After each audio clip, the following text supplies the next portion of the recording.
好啦，嚟到 intensive 嘅最後溫習啦。今次講到出師表，我已經吸晒所有嘅問題，將會考嘅題目啦，同埋會去喺考試上面會可能中嘅陷阱咧，亦都會吸晒同埋講晒噶啦。嗱，各位同學，第一題就叫你去講個主旨啦。你要知道嘅就係咧，我哋當時寫出師表嘅時候咧，你要知道係面對內憂外患嘅情況。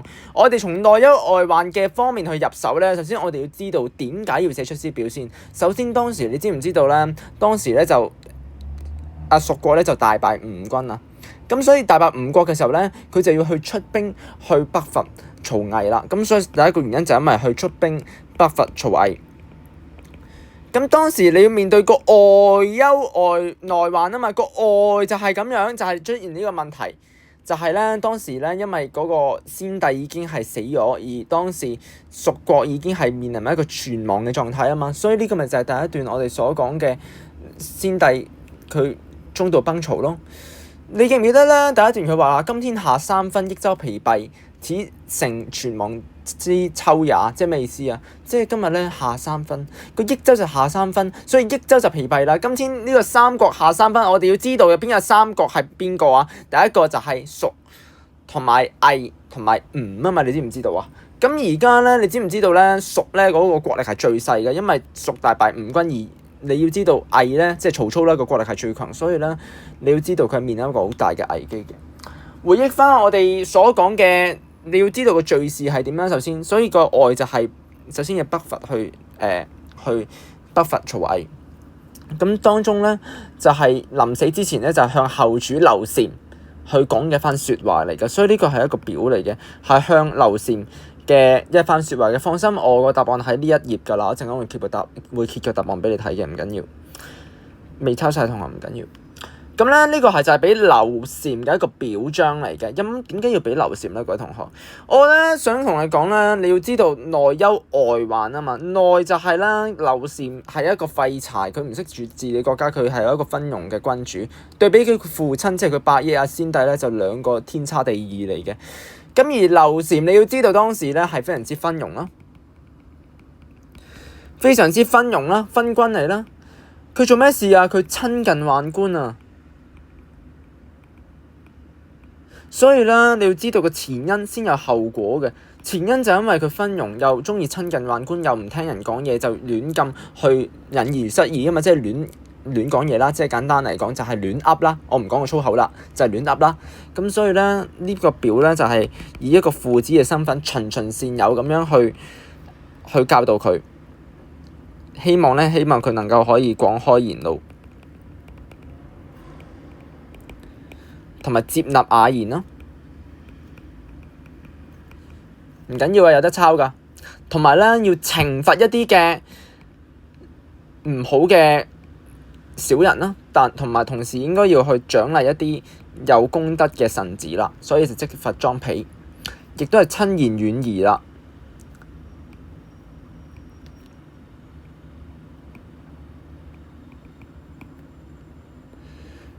同時咧，亦都係表述咗自己心志。表述咗自己心志就係自己別無二心，只有一個目標，就係去北伐同埋復興漢室。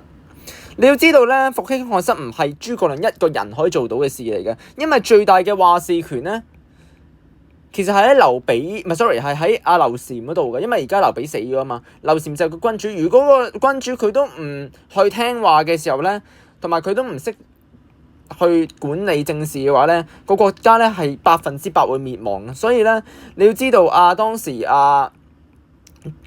備咧係交託咗個任務俾諸葛亮，就係話你唔該作為一個好似工人姐姐咁樣看住我個仔，唔好俾我個仔行差踏錯。有咩問題嘅時候就管理我個仔。甚至咧，你知唔知道劉備當時對諸葛亮講咩啊？就話如果我個仔真係唔得嘅話咧，直接取代咗佢個位咧，直接壟斷咗佢個位咯。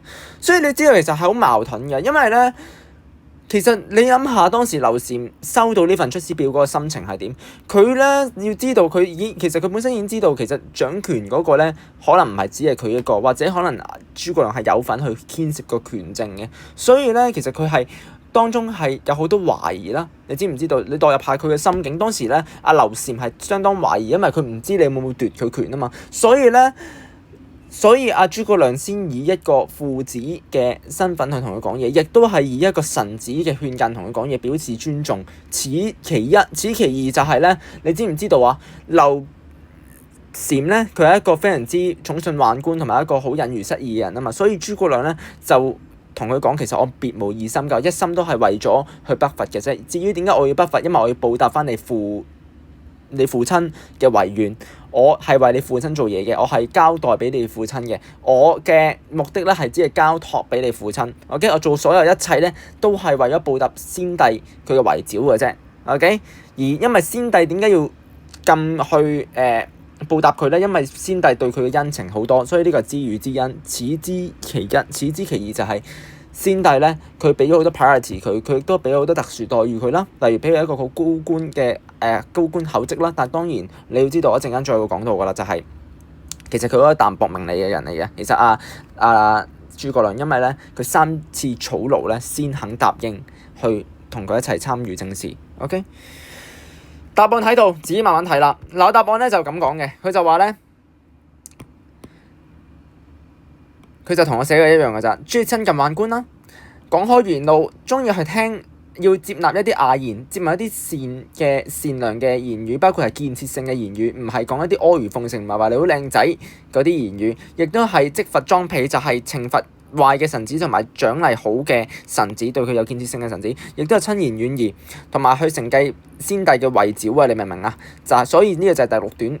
第六段點解成段都係講話佢係被先帝賞識，同埋復興漢室、還於舊都嘅決心。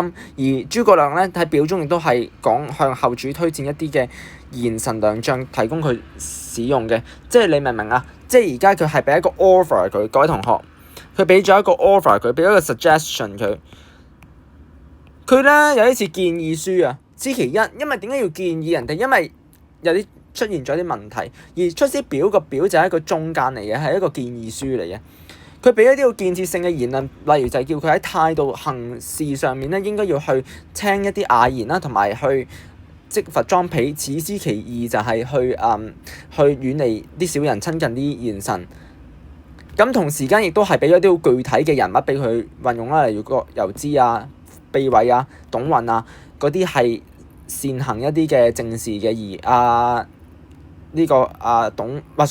之前董允係負責軍事嘅，而郭游之秘諱，OK 嗰啲人咧就係負責政事嘅 ，OK， 所以咧一陣間會再講噶啦。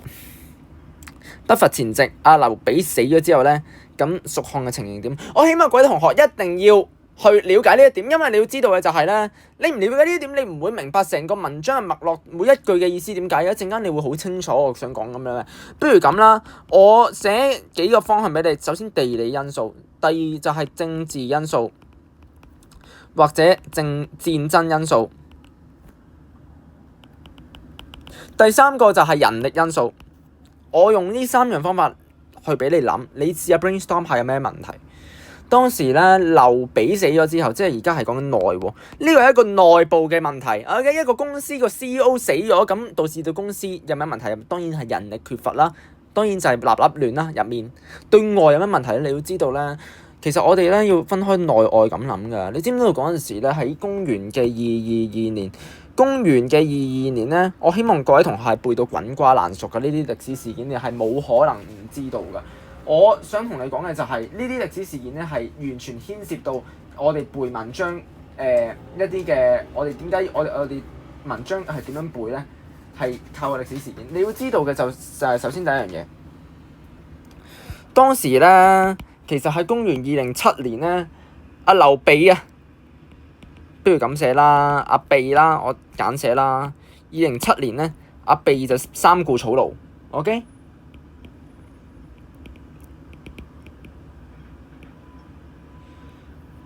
咁就去揾阿諸葛亮啦，當然。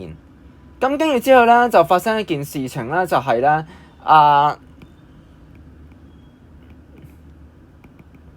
劉備咧，即係蜀啦，不如我咁寫啦，蜀啦，大敗吳啦，唔係 sorry， 大敗秦啦。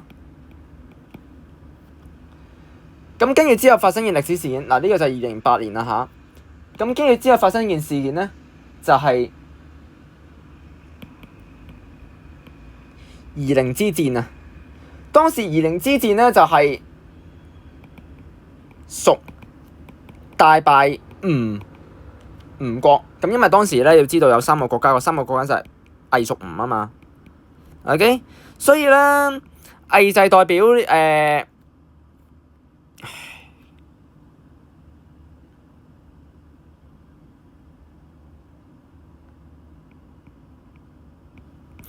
魏咧就係代表曹操，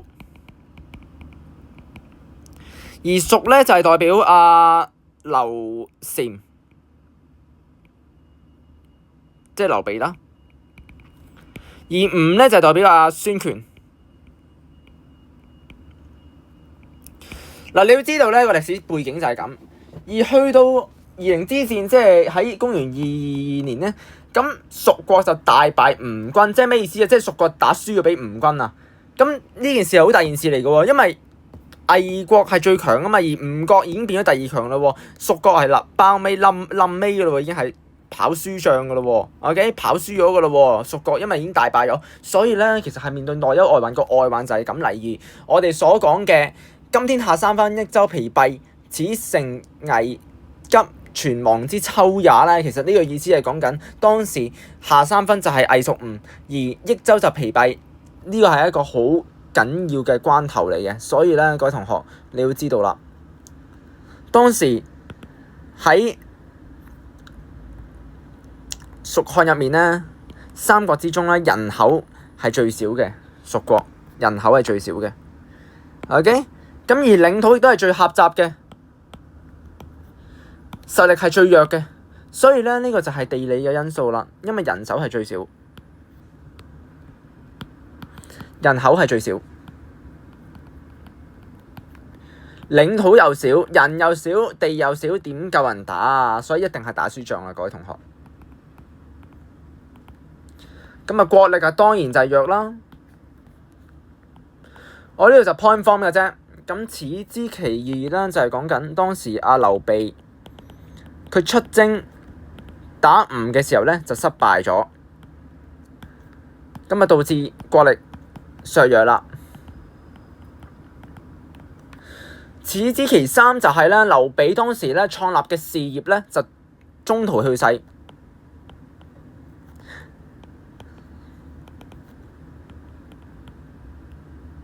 先帝創業未半，中道崩殂。喂，唔係咁都唔記得啊？話最容易背嘅喎呢句。先帝咧，佢創佢嘅事業都未到一半嘅時候就中途崩殂，而佢嘅大志咧係未能夠完成㗎。各位同學，佢嘅大志係咩啊？佢大志咪就係去北伐咯，佢係未成功北伐嘅，所以就交託咗呢件身後事俾劉禪去處理，再加埋諸葛亮去處理啦。而諸葛亮咧就係作為一個監控者去監控劉禪去處理呢件事。當然你要知道，繼續啦。諸葛亮咧係出師表多次咁樣去舉出前漢同埋後漢嘅傾頹例子嘅目的係説明咩？呢咪就係對比論證咯。我想同你講啦，其實咧，我話俾你哋聽，前漢同埋後漢，你知唔知道啊？前漢發生咩事啊？一定有背㗎。不如直接俾個答案你睇啦。呢啲我諗最簡單㗎啦，呢啲唔背就呢啲係一定知㗎啦。親賢臣遠小人，此先漢之興隆也。以前點解伯耶創嗰個嘅國家咁興盛啊？就係因為咧，當時劉備咧，佢係親賢遠小。而家我哋後漢點解會傾頹啊？點解當時後漢會傾頹啊？就因為咧，你親小遠夷啊！你發唔發覺咧，賢同埋夷咧，作為一個強烈嘅對比啊，一個就係親小人遠小人，唔係親小人遠賢臣，一個就係親賢臣遠小人。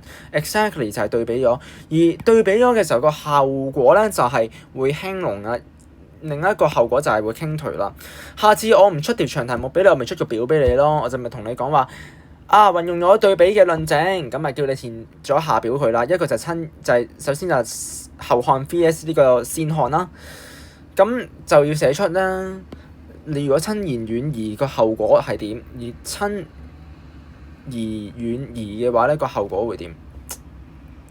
諸葛亮咧以呢一個史例，佢目的係就係去希望劉禪咧以此為鑑，希望佢唔好重蹈覆轍啊！希望佢可以以歷史先漢嗰個嘅事例為鑑咧，就令到佢能夠明白到佢應該要親言而遠呢一個小人啦。OK， 嗱，諸葛亮點解要如何去精忠報國咧？同埋或者我下一次條題目我問你，諸葛亮點解佢俾後人去認定佢係一個精忠報國嘅人士咧嘅將軍咧？其實咧，你要首先要知道幾樣嘢。第一樣嘢，佢受人委託，所以就去做。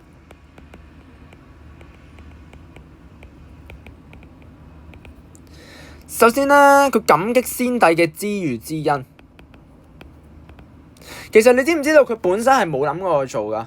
你知唔知道佢本身咧係冇諗過去做？何以見得啊？因為佢三顧草廬咧，阿劉備三顧草廬，諸葛亮咧佢都唔睬佢㗎，就因為佢俾佢誠意打動咗。佢本身佢係無意，你亦都可以講埋啦。你亦都可以真係去講埋。我都建議個 marking scheme 唔夠詳細啊，你可以見到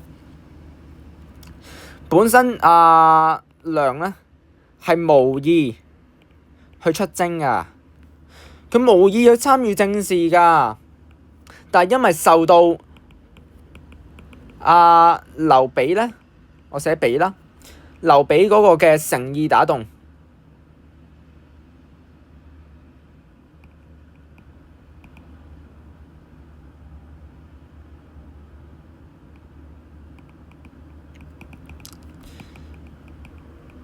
因為三顧草廬啊。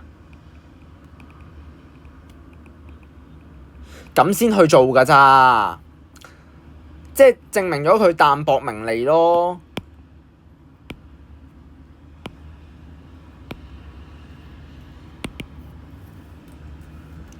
淡泊名利，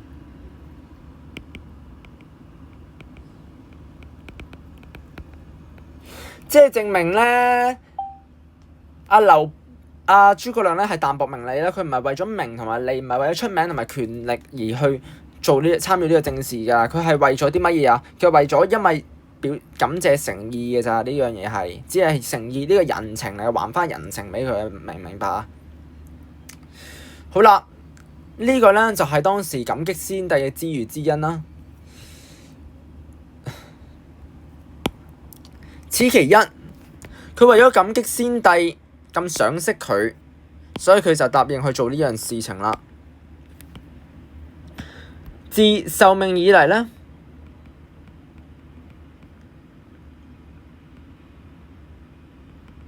都宿夜憂嘆。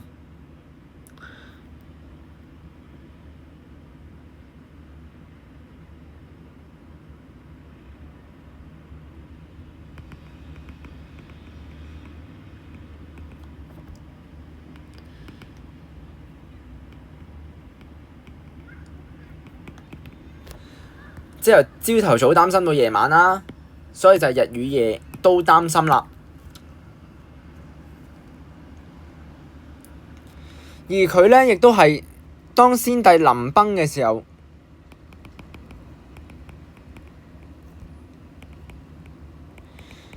臨崩託孤嘅時候咧，就不敢怠慢。受命，你可以講埋佢受命咗幾多年喎？21年啊，受命咗21年啊，已經受命咗。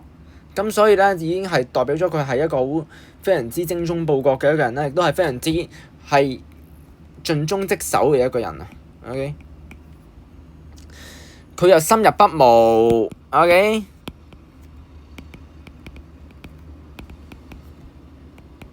深入一啲荒蕪嘅地方，就去希望去擴闢嗰個土地，去恢復中原。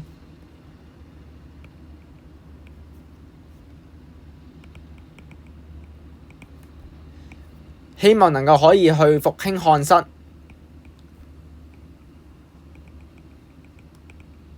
還於舊都啊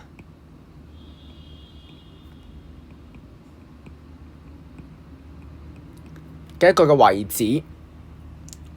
當佢首次北伐前夕嘅時候咧，都去同後主去講出三顧咁啊，叮囑佢，希望後主能夠可以忠心。嗱，我俾埋答案你啦，我都唔長氣啦。我知道啲字核突 anyways， 你要知道你要答到個 point 就係點解可以從乜嘢可以去顯示到證明到諸葛亮係一個好忠貞衛國嘅一個人咧？首先第一樣嘢，感激先帝知遇之恩，因為自從受命以嚟咧，亦都係夙夜憂嘆啦，忠心秋秋咁樣去為劉備父子效力啦。你都可以講埋頭先我講過嗰幾點嘅，就係咩咧？就係佢本身無意去出征嘅，本身無意出征嘅，佢係為咗去感謝劉備對咁俾面佢而去出征嘅啫，所以係對劉備嘅一番交情嚟嘅，你要知道。所以佢本身係無意去出征嘅，你要知道佢係咧淡薄名利嘅佢呢個人。咁而先帝咧就臨奔託孤，因為咧佢未創業已經死咗啦，創業中途，所以受命以來亦都係不敢怠慢。佢希望去復興中原，所以佢深入北吳，而完成咗先帝叫佢復興漢室、還於舊都嘅一個遺詔。還於舊都就係俾翻塊地佢咁解。因為咧，你要知道當時其實係唔夠地用嘅，因為當時個地已經被削弱啦嘛。被削弱咗，因為益州疲憊，佢打輸咗俾吳啊嘛，你知唔知喺22年喺呢個夷陵之戰嘅時候打輸咗俾吳，所以咪就係啲地缺乏咯，所以咪深入北吳去擴張多啲地方咯，去同啲野蠻人打仗咯。咁所以咧第4點就係話首次北伐前夕咧，上表後主嘅自道再三叮囑，就係叮囑後主咧應該要去叮囑佢去治理國家啦，同埋去謹慎啦，對於國家，咁所以就對於佢個漢室嗰個忠心啦。好啦，呢題咧佢就話諸葛亮喺出師表咧向後主劉禪提出邊一啲勸告咧，用自己嘅文字去講翻啦。嗱，我呢度最簡單嘅啦，我直接同你講啦。你要知道嘅就係咧，佢叫佢去廣開言路，開張聖聽，OK？去接納雅言啊嘛，同埋去發奮振作，唔好看輕自己，不要引喻失義。我想同你講，不要妄自菲薄咧。呢個字咧個意思係咩啊？叫佢唔好看輕自己，因為話俾你聽，你咧其實你又有能力想鼓勵佢、激勵佢，話俾你聽，你係有能力可以去復興漢室嘅，你又係有能力可以去令到而家恢復而家嘅慘況嘅，去俾啲自信佢咁解嘅。所以咧，有坊間有好多唔同嘅解説，但係我想同你講最 accurate 個解説就係不要看輕自己咯。你知唔知道啊？當時點解佢會看輕自己？因為你知唔知道佢受到好多小人嘅蒙蔽，同埋好多人嘅嘲諷佢，咁所以令到佢當時咧就係一個，所以佢咪又唔聽人講嘢，然之後講錯嘢，然之後又睇小自己 ，OK， 所以就希望佢能夠可以重新振作啦。而對於所有事情咧，就要一視同仁，有啲乜嘢事情就要交俾一啲嘅人去處理，要交俾不宜偏私，使內外異法也啊嘛，即係以照命平民之理，以請治平民之理。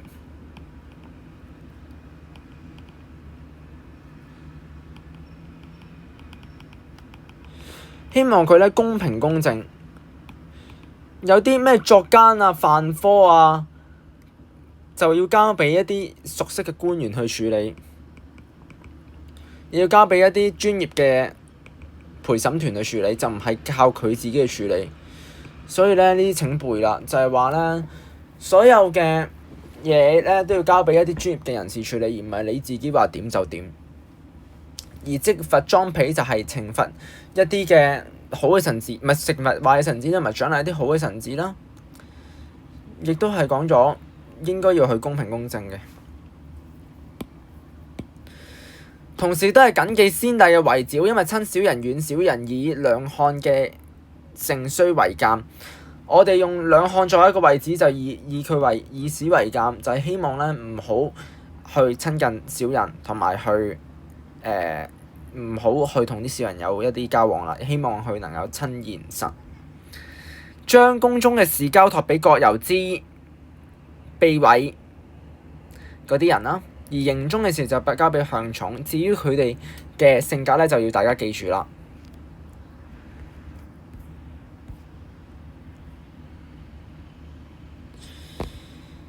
臣本布衣，躬耕南陽，苟存性命於亂世，不求聞達於諸侯。先帝之臣謹慎，故臨崩，既臣以大事也。呢句記述佢同先帝有咩關係呢？當然你要寫到個關係就係佢哋非常之親切嘅關係，而且佢係非常之得到先帝嘅重任嘅，你知唔知道啊？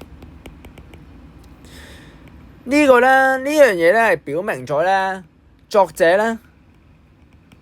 即係劉諸葛亮咧，佢係深受先帝嘅重任嘅。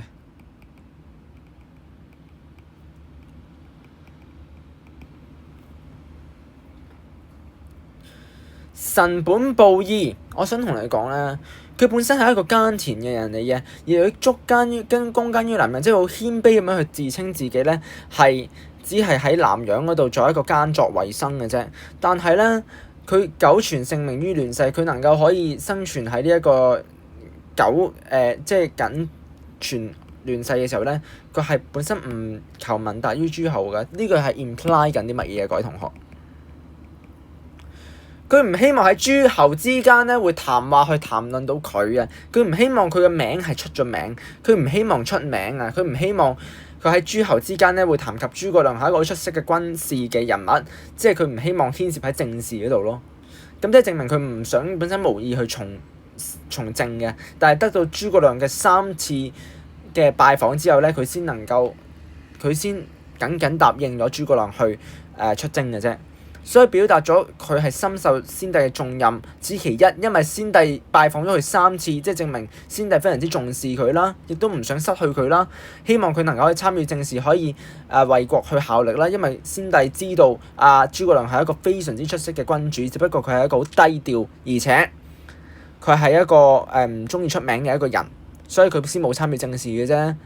即係證明有料係唔需要話俾人知嘅，但係佢就係因為佢已經太勁嘅時候，佢俾人傳去諸葛亮個朵嗰度，所以先揾佢咁解啫。你要知道嘅就係咧，除咗表明作者深受先帝信任之外，此其二就係去感激先帝嘅知遇之恩啦。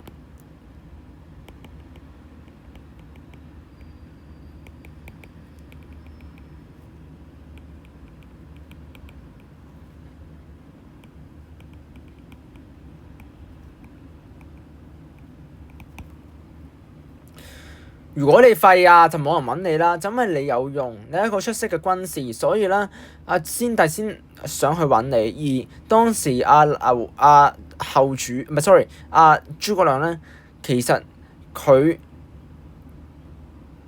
係有答應先帝之外咧，佢係做到最好。佢希望盡善盡美做到最好，所以去感激先帝咁重視佢，佢想感激呢份情。呢份情係好緊要嘅，呢份人情係好緊要嘅。佢想感激呢份人情，希望感激先帝俾佢呢份人情，交託咗俾佢去做。OK，呢個係先帝俾佢嘅一份人情嘅禮嚟嘅呢一份，所以佢希望可以盡忠去報國，希望去感激，去報答翻呢個先帝對佢嗰份恩情。第3樣嘢諗唔諗到啊？其實咧就係去同後主劉禪講咯，係同後主劉禪講，其實佢別無異心嘅，亦都係忠於報國嘅，北伐嘅，佢會誓。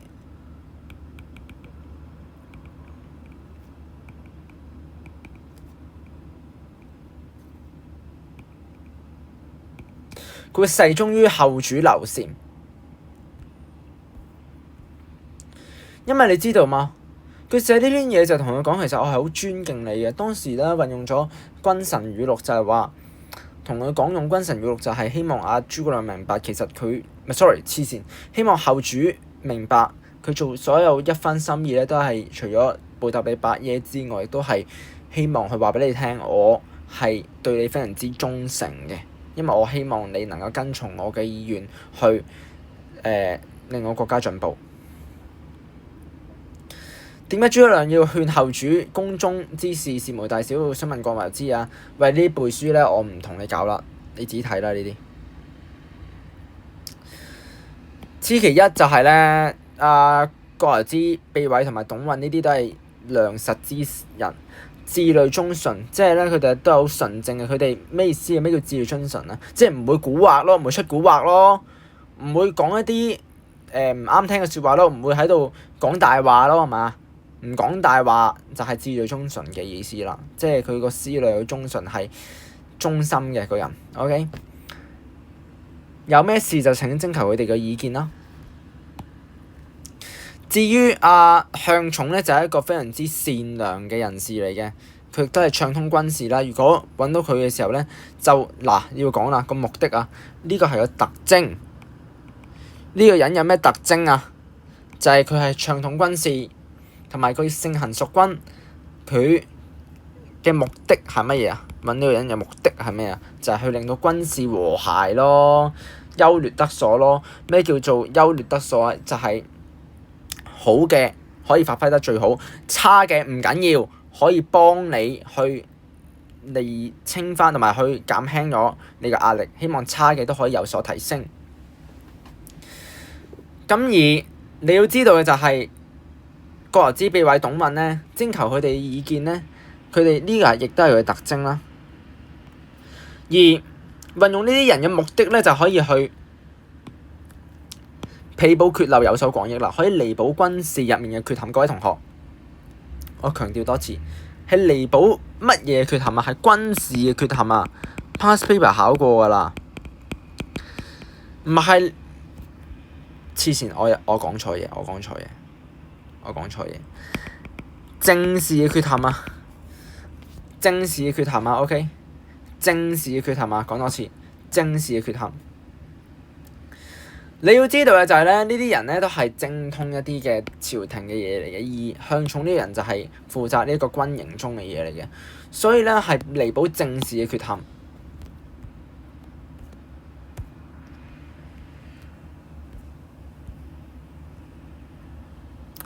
好啦，呢度重點啦，我真係好想強調啊！臨表涕零，不知所云。我想問你啦，當時作者咁樣寫，其實係想表達作者乜嘢嘅情感？乜嘢情感？各位同學，點解佢要喊啊？一個人喊，一係就唔開心，一係就咩啊？感動嘅啫。咁你覺得而家係唔開心定係感動啊？其實各位同學，你要知道，其實佢係百感交集㗎。佢嘅情緒係相當複雜，此其一。我哋要講到咧，點解佢會臨表涕零，不知所云啊？呢度運用咗直接抒情啊，各位同學，抒咗啲咩情啊？即係咧寫一封嘅表都寫到喊，因為咧其實佢係想表達咗當時佢不捨同埋感激之情。黐線感激，激動啊！講錯嘢。激動之情，激勵之情，不捨同埋激勵之情，佢有悲憤嘅。其實當時寫嘅心情，你要知道。嗱，我想講咧，其實當時之所以點解不捨，你可以諗下，因為佢走啦，佢走去北伐啊，佢永遠都唔可以再看顧住劉禪呢個白痴仔，所以佢要去北伐嘅時候寫呢封表，就好似阿媽走去旅行嘅時候，同阿仔就臨大考啦，考 DSE 嘅時候啦。但係阿媽咧就有啲急事咧要去離開啦，即係可能去旅行啦，或者去公幹啦。今次要同個仔講：喂，你喺 DSE 之前咧，你要做啲乜嘢啊？你要每一日温10個鐘書啊！你每日都唔可以睇手機，唔可以睇 Flash，唔可以睇 IG 啊！你要温書啊，同埋咧你要每日都食好3餐啊！你唔好唔食啊！你朝頭早咧唔好食早餐就去補習啊，因為你咁樣咧會令個身體唔好㗎。我想講咧 exactly 就係阿媽要去公幹，然之後個仔要考 DSE 嘅時候，阿媽寫俾個仔嘅一個 message 啊，你知唔知道啊？我諗呢個例子咧就係我備課嘅時候就諗呢個例子，就想話俾你聽，你完全代入就可以諗到㗎啦。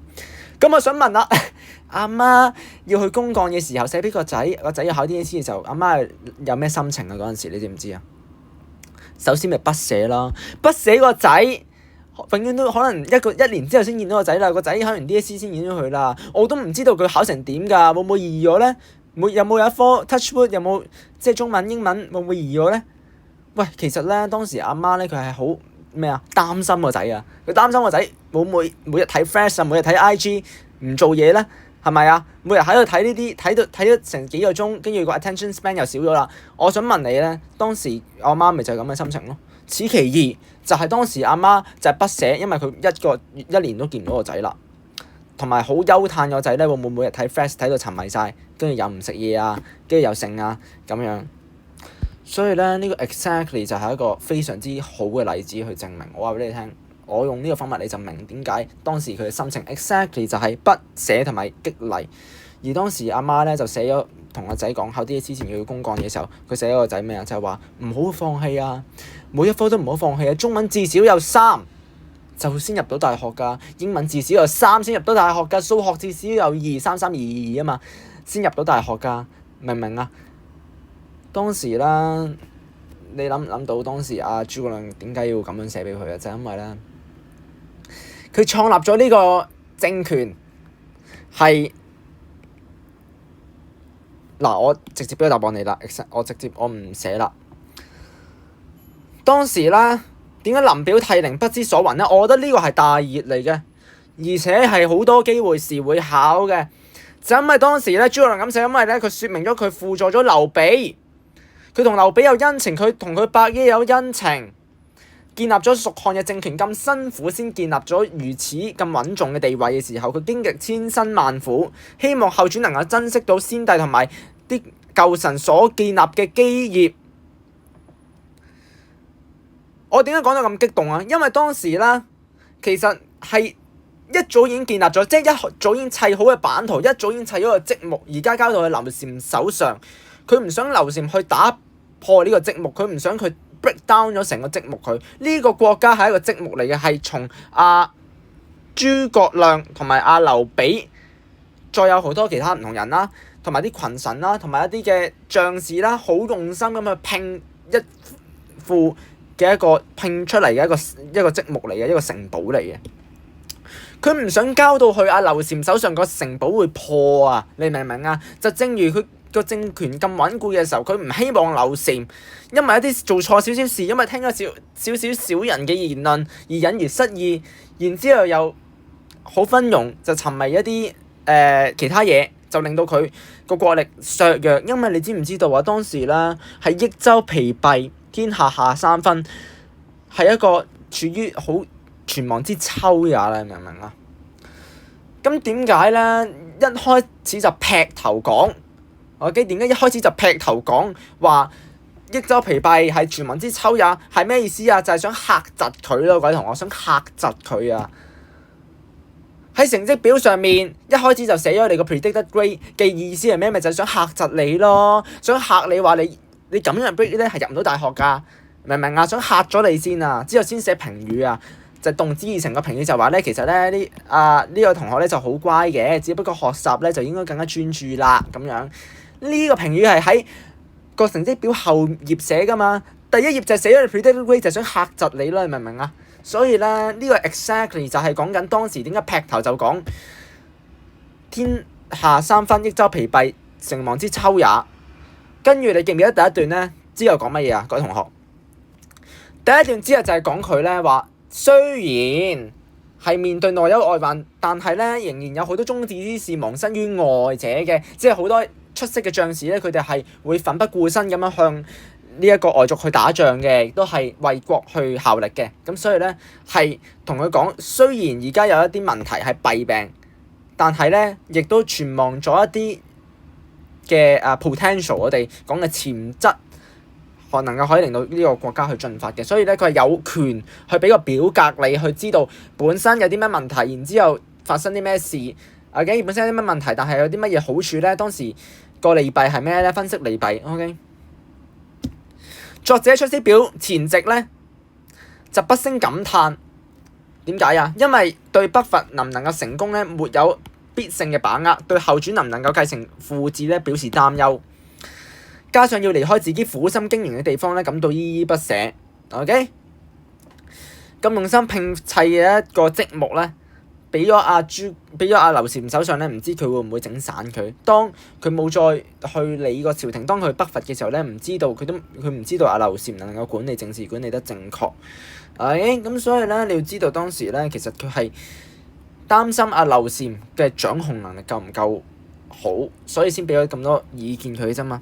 OK， 同埋不勝感慨嘅意思就係講緊，其實當時我想問諸葛亮同佢重唔重視劉禪啊？佢梗係重視啦，因為佢同阿劉禪俾咗好多意見佢之外，因為呢個係父子嘅恩情嚟嘅。我想同你講，呢個係父子嘅恩情嚟嘅。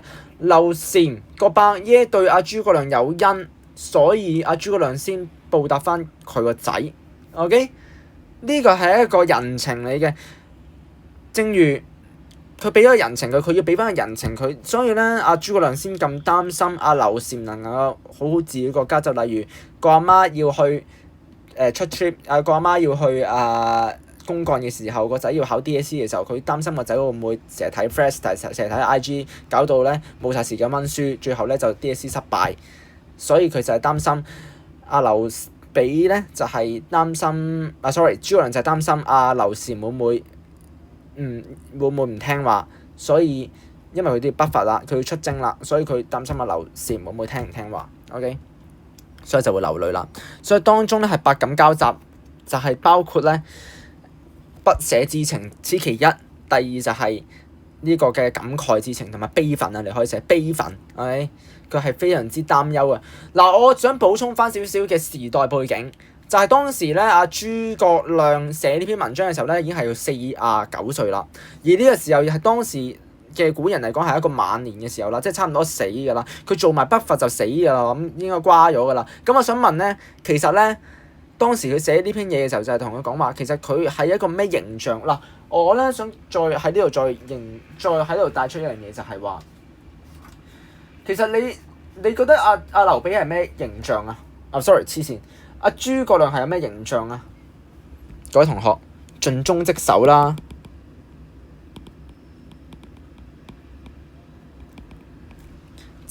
點解盡忠職守啊？因為佢受命以嚟都夙夜憂嘆，當時接受咗任務嘅時候，佢每日都擔心完唔完成到個 mission 咧，係咪？可唔可以報答到先帝咧？第二咧就係知道感恩圖報之心啊！我想講啊〜劉備對佢嘅恩情到下一代，即係劉禪嘅時候，諸葛亮都唔會忘記劉備當時對佢嘅恩情，三顧草廬嗰份真誠真摯。到劉禪嘅時候，諸葛亮仍然想報答翻嗰份恩情，所以還翻咗人情俾阿劉禪，就正如還翻俾個人情阿劉備，因為佢哋有血緣關係。明唔明啊？唔明可以再 revise 翻條片嘅喎，呢條 YouTube 片嚟嘅喎。咁知人識時咧，有傑出嘅政治眼光咧，亦都係佢嘅個人特色啦。因為你知唔知道啊？當時啦，知人重任啦，佢識得去睇人啦，佢知道向寵呢啲係一啲好善良，蜀軍係一啲非常之善良嘅人，可以令到個軍隊可以去和睦嘅人。佢亦都知道葛攸之呢啲係非常之精忠嘅人，可以令到卑補缺漏，可以彌補政治上面嘅缺失。咁呢度係咪顯現到佢知人善任啊？好啦，第四個，處事謹慎。何以見得啊？點樣見到佢處事謹慎啊？就因為先帝之臣謹慎，故臨崩以大事也。其實咧，先帝知道我係謹慎，即係知道諸葛亮係謹慎，所以先俾個大事交託咗俾我啫。呢個係得到先帝認同佢嘅性格特質嚟嘅。好啦，最後啦，我呢度嚟講啦。喺出師表嘅時候咧，諸葛亮咧就向劉禪提出意見啦，不少地方用咗正反論證，咁啊叫你講啦。當中咧就係講咗三個義同埋不義啦，就係正反論證嚟嘅。OK， 自己溫書啦，呢啲我唔重複講啦，我只係講一啲唔係背書嘅嘢嚟嘅啫，要理解嘅嘢我就經過我講啦。有啲人就話諸葛亮咧就係用父子語同埋君臣語嘅，表忠嗰啲婉轉嘅言。哇！我嗱呢個咧，我先前條片已經有提及過㗎啦。如果你有興趣咧，可以睇翻我之前拍過嗰條出師表嘅片啦。呢個自己睇啦。我呢度再講多次啦，就係話君臣語咧要講咗幾樣嘢嘅，就係話推舉賢臣啦，就係葛由之嗰啲啦，同埋向寵啦，係啦。咁啊親言遠儀啦。父執咧，你要講咗幾個重點。喂，我想講個答案咧都唔夠完整啊！父執，我想講父執咧，你要講出嗱父執嘅勸諫我就知啦。咁你要講，如果問你有特點嘅話，你要講得出父執嗰個特點係乜嘢？用咗啲咩字？呢個咧係必定要講嘅，你要知道父執你係必定要講用咗啲咩字嘅。OK， 好啦。咁跟住之後咧，就講到去嗱，君臣語錄咧就係講緊陛下逆而自謀啦。咁啊，父執咧就係義同埋不義啊，各位同學。其實我都唔想再重複咁樣講啦，呢度講 N 次㗎啦，係你阿爸先會叫你應該做咩，唔應該做咩㗎嘛。個臣子唔會同個皇帝叫佢咁講㗎嘛，所以呢個就係父執咯。而君臣嘅語錄咧就係講陛下，喂，陛下呢啲咩就係臣子同君主講嘅用詞咯。咁所以個勸諫咧就有啲咩咧，一齊睇下咯喎。就係叫佢開張聖聽啦，都係背書嘢嚟嘅啫。開張聖聽啦，光先帝嘅遺德啦，恢弘志士之氣啦，唔應該妄自誹謗啦，引喻失義啦，阻塞忠諫之道，宮中府中都係一體嚟嘅，即係要公平啦。都要講呢個就講係要個心態上面應該容忍啦，嚇應該要聽嘢啦，呢個就講公平啦。呢個就講逆而自謀啊，應該要去善取善道啊，同埋去光先帝嘅遺德，即係去繼承父志啦。好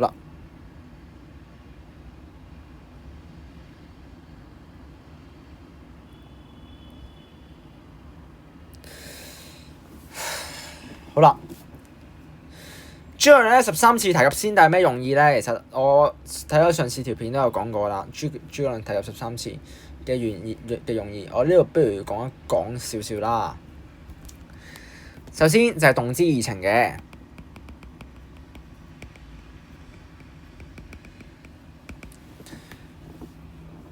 希望咧後主有所警惕，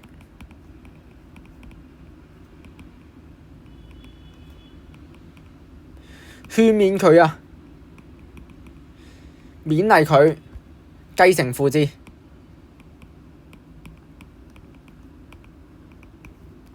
恢復漢室，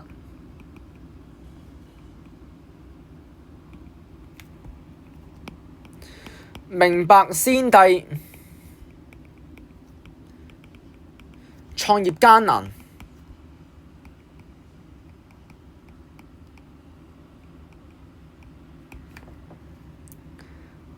第二，光先帝遺德，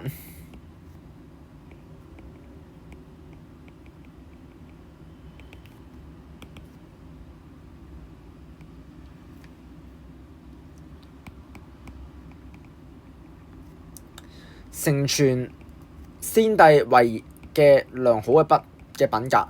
嗱，我想講咧，先帝有咩良好嘅品格啊？就係知人善任，同埋先帝咧，佢哋會親言遠儀咯。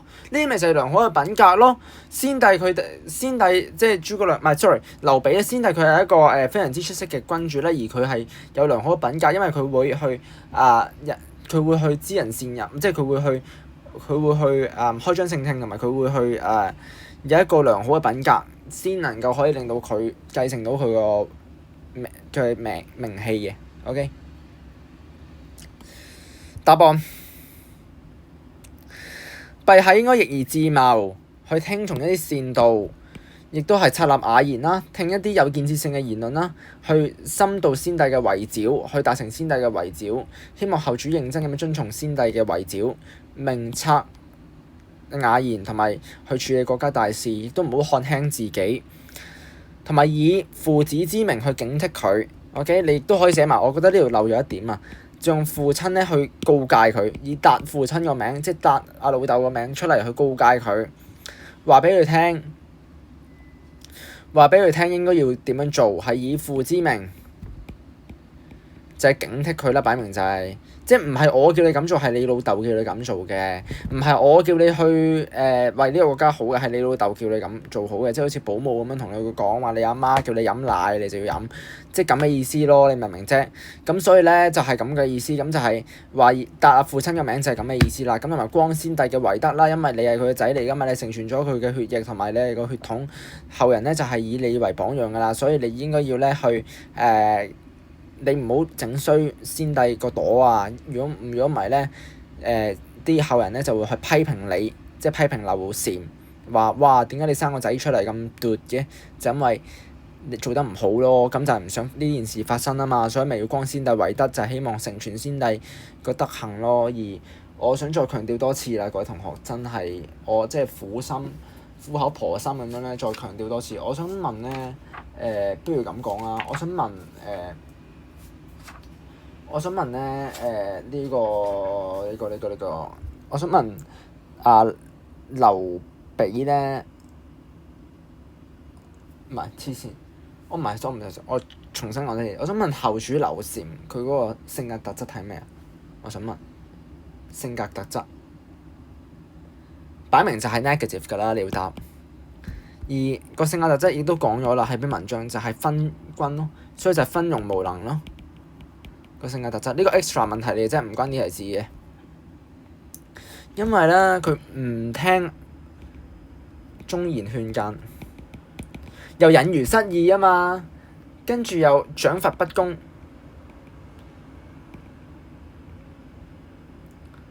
喂，佢嗰啲做得唔好嗰啲又獎勵佢，做得好嗰啲又懲罰佢嘅，所以咪叫佢有啲咩事唔係你決定㗎，唔係君主決定，係有一個嘅法官去決定㗎。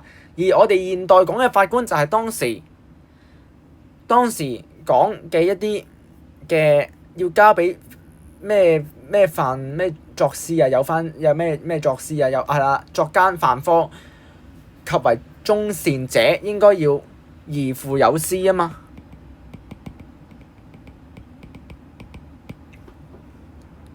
應該要宜父有司。我想講啊，凡係有犯法嘅人，或者咧係一啲正宗嘅行為咧，盡忠嘅行善咧，亦都係交俾專權嘅主管去處理，唔係由你處理嘅。所以就係批評佢獎罰不公呢個問題啦，針對佢呢個問題，同埋咧佢親言遠義，而家佢唔係啦，佢親義遠義啊，親啲小人，遠離啲賢贊，同埋咧係冇大志嘅呢個人，冇理想嘅，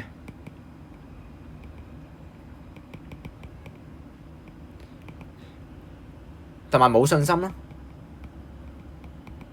即係自卑啦，簡單嚟講。喂，大佬，點解見到佢自卑啊？因為佢不宜妄自誹謗，引如失義啊嘛。咩叫妄自誹謗啊？就係看輕自己。咁佢亮叔提後主冇看輕自己，即係證明佢本身係一個對自己冇自信心嘅人咯。好啦，最後啦，真係最後啦。其文辭咧就發自肺腑，感人心脾咁樣，就請加以説明。OK。嗱，呢啲就直接俾個答案你啦。考嘅機會率咧，我覺得唔高。咁蘇軾就講過啦，就係話諸葛亮就係咧即係諸葛亮咧係好感人嘅，係千古嘅傳讀嚟嘅。最緊要咧就係由佢嘅感情、真摯嘅技巧高超。因為當中我哋記唔記得佢運用咗直接抒情啊？就喺最尾嘅時候，佢話佢喊晒口啊嘛，因為佢好不捨之餘都係好感慨啊嘛嚇。今日講咗作者同後主嘅特殊關係啦，就係父子嘅關係啦，亦都係作為君臣啦。OK。咁父執呢一點咧，就係感激先帝知遇之恩，希望後主咧有所報答。OK。好啦，呢條片就係咁多。